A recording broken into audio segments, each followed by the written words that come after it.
steaming through the Mediterranean Sea, the immense convoy carrying Corporal Archie Sweeney and Second Lieutenant Charles Scheffel closes in on the coast of North Africa.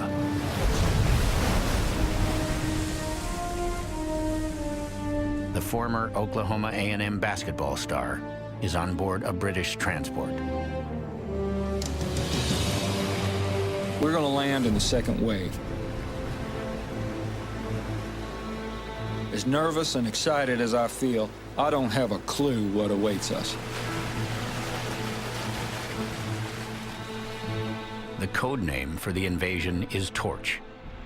The plan is to land 65,000 British and American troops in the French colonies of Morocco and Algeria.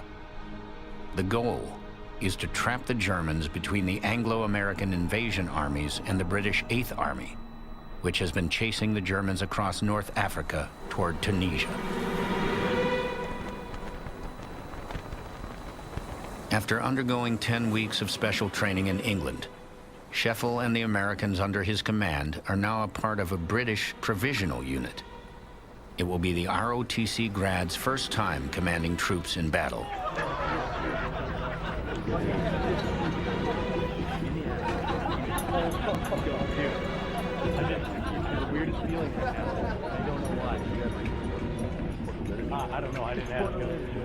The night before we're to land, I go below deck and chat with my men. They're acting like excited kids. I tell them to focus and stay ready.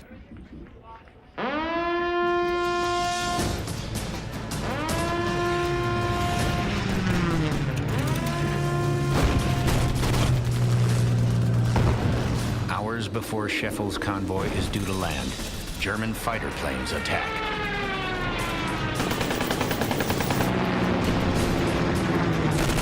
I feel completely helpless.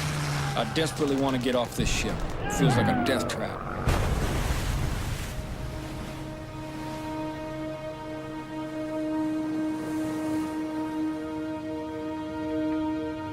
As dawn breaks, Scheffel's ship limps into port, listing at 20 degrees.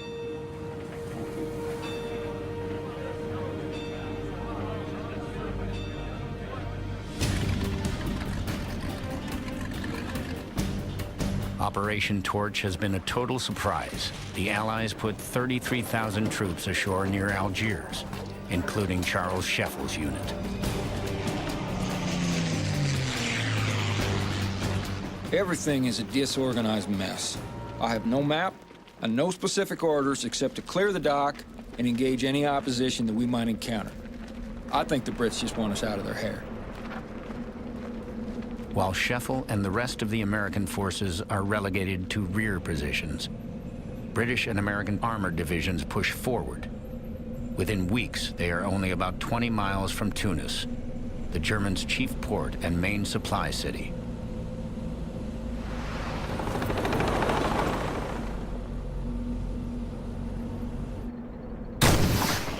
But before the British can launch a decisive attack on the city, German forces mount a furious assault, stopping the British in their tracks.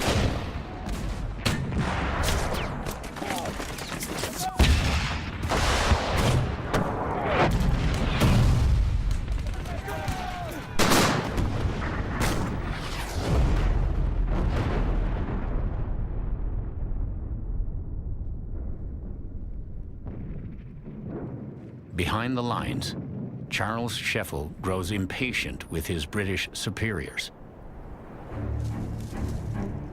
I'm ready to get into action, but we keep getting all the crap jobs because the Brits don't seem to trust us much. I want to rejoin the American army. I am fed up, and after a heated exchange with my British brigadier, we're told to just take off. Well, goddamn, he won't have to say that twice. I round up my men, and we head out to find the 9th.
This place has far too many men with too much gold on their shoulders and too little to do.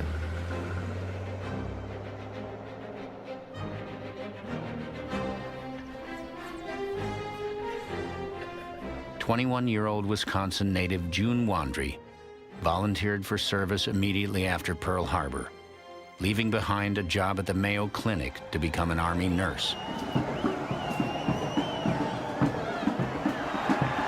At the time of the attack, the U.S. Army had less than 1,000 nurses in its ranks.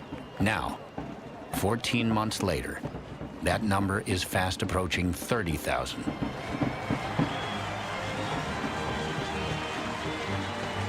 The night before June leaves the training facilities in Michigan, she writes a letter home.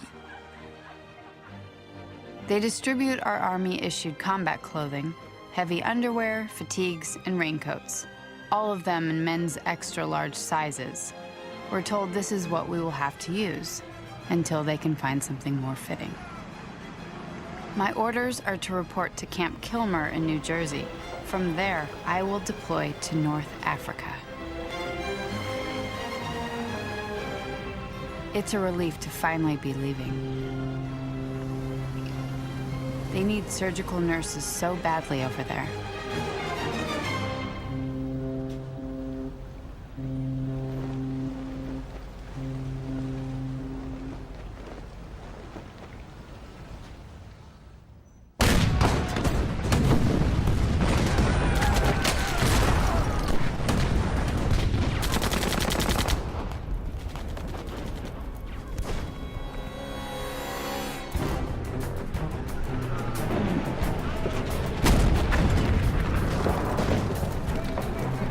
Kasserine Pass in Tunisia, Field Marshal Erwin Rommel's elite Africa Corps lashes out at the American forces.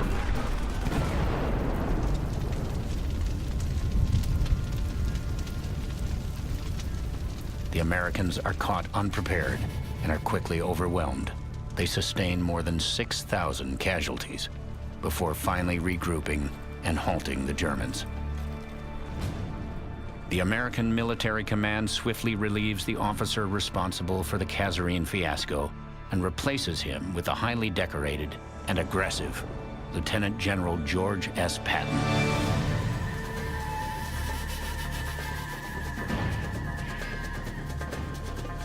After leaving the British units he landed with behind, Lieutenant Charles Scheffel is now with the 39th Infantry Regiment under Patton's command. He is ordered to lead his first patrol and scout German positions well forward of the American lines in the mountains of Tunisia.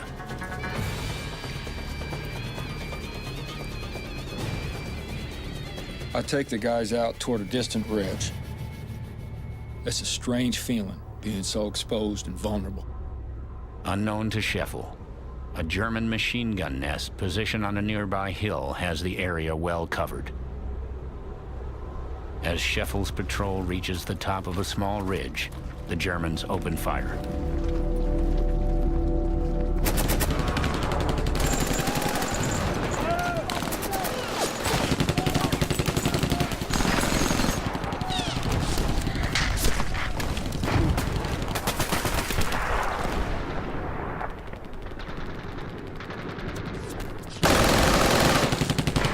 Scheffel and his men are pinned down with no hope of escaping. I can hear screams and moans from my guys, but we can't move to help them or even return fire. Scheffel orders his men to stay calm and dig in. I don't want them to panic and run. We'll have to wait it out.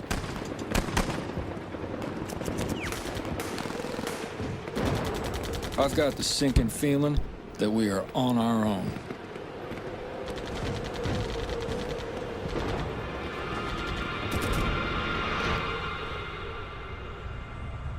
After an hour, the firing stops. Some of the men are impatient.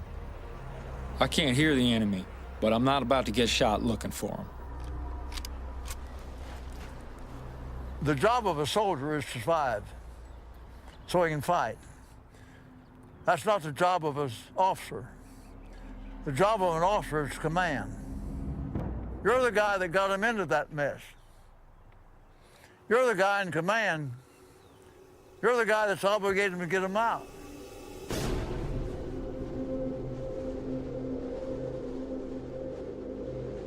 One kid yells, "They're gone." He's only about 10 yards away. I order him to stay where he is. I tell him we'll move only when it's dark.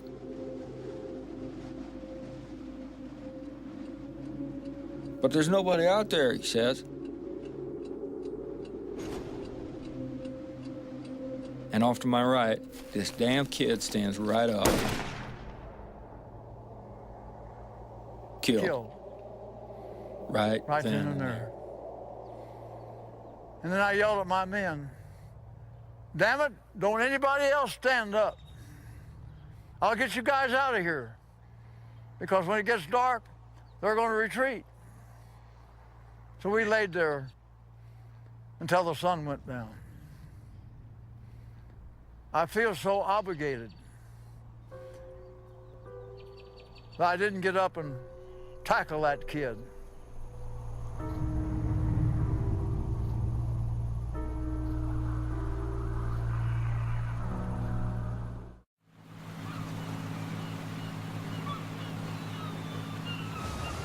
We weave our way into the beautiful harbor in Iran.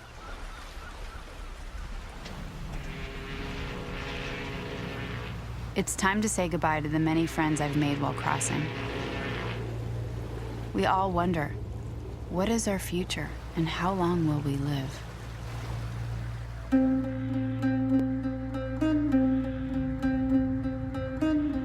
After 2 weeks of zigzagging across the Atlantic to avoid German U-boats, Nurse June Wandry's ship finally makes port in Algeria.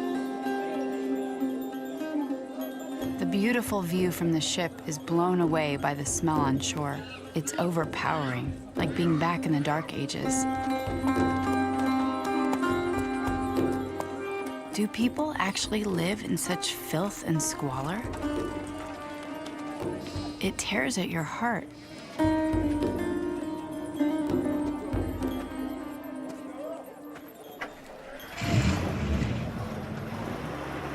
June and the rest of her medical battalion are immediately outfitted and ordered to push east to join the fast advancing Allied forces in northern Tunisia.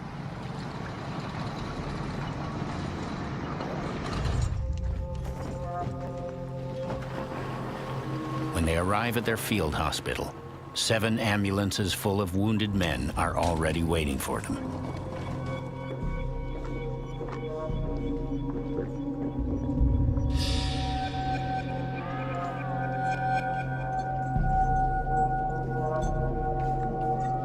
Patients pour in from the front. It's a mix of wounded medical patients and battle-fatigued soldiers.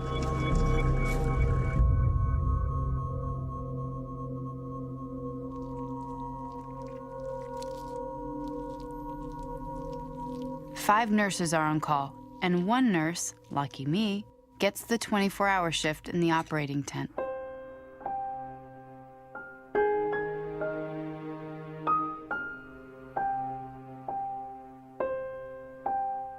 But you have to put aside your exhaustion when you see what our boys are going through. The wounded are happy to be missing only one arm or leg.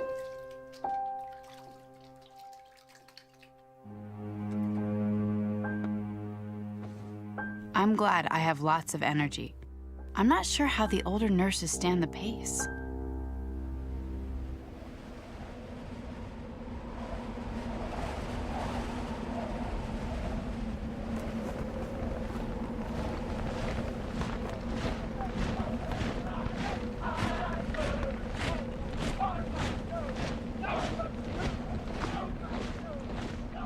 By April 1943, Archie Sweeney is a long way from his hometown in Saranac Lake Village, New York. Sweeney landed in North Africa in Operation Torch. Now in northern Tunisia with the 39th Infantry Regiment, The corporal is taking a break between patrols. Hello, Dad. Just a few lines to let you know I'm well, and hope you all are too. Finally got to use my machine gun. Can't say that I much like using it to shoot against people, but I'm sure glad I know how to.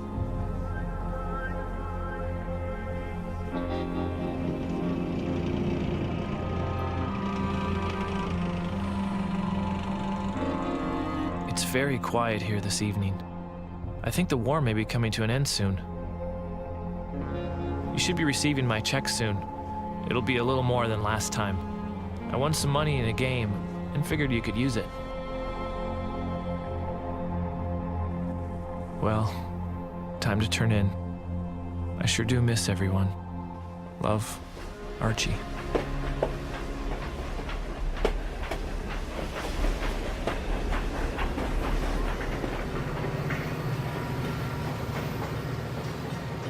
Three weeks later, Sweeney's father receives his son's letter, along with a telegram from the United States War Department.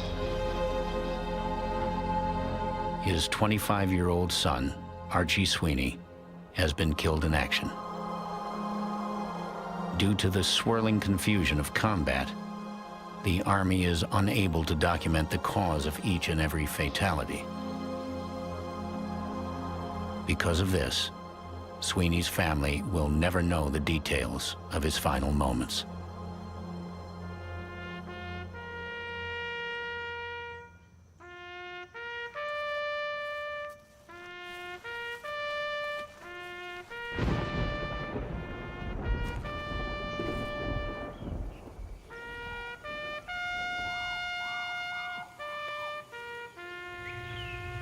This generation of Americans has come to realize with a present and personal realization that there is something larger and more important than the life of any individual or of any individual group.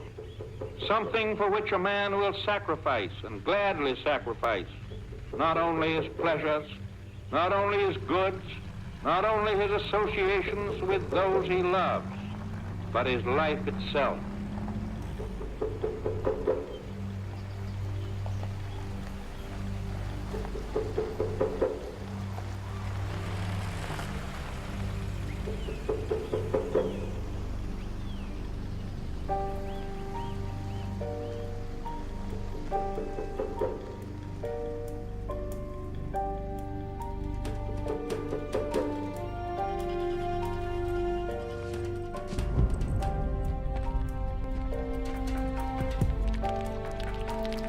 By early 1943, the number of American casualties in all theaters of war reaches more than 65,000. As Americans are forced to confront the sobering reality of war, reporter Richard Chagaskis's book, Guadalcanal Diary, hits the bestseller list. His raw, unflinching descriptions of the men on the front lines both frightens and captivates the American public, bringing the reality and heroism of the war home to millions of people. There was a private, first-class Ray Herndon. He was hit badly and said to one of his buddies, "You guys better move out. I'm done for anyhow. I can get 3 or 4 of the bastards." Greensburg, Pennsylvania, Corporal Walter J. Burak, who twice during the night he traversed the exposed crest of the ridge. Good stories of valor. Back in November of 1942, American naval forces sealed off Guadalcanal, making it impossible for the Japanese to land reinforcements and supplies. Named John R. Morrill of Greenville, Tennessee, had been cut off from the rest of the Marines. But somehow, he walked. At 8:30 a.m., the Japs made a bayonet charge, but they were beaten back. Now, in the first week of February 1943, 14 months after Pearl Harbor, Guadalcanal is finally secured. It is America's first major victory on land against the forces of Imperial Japan.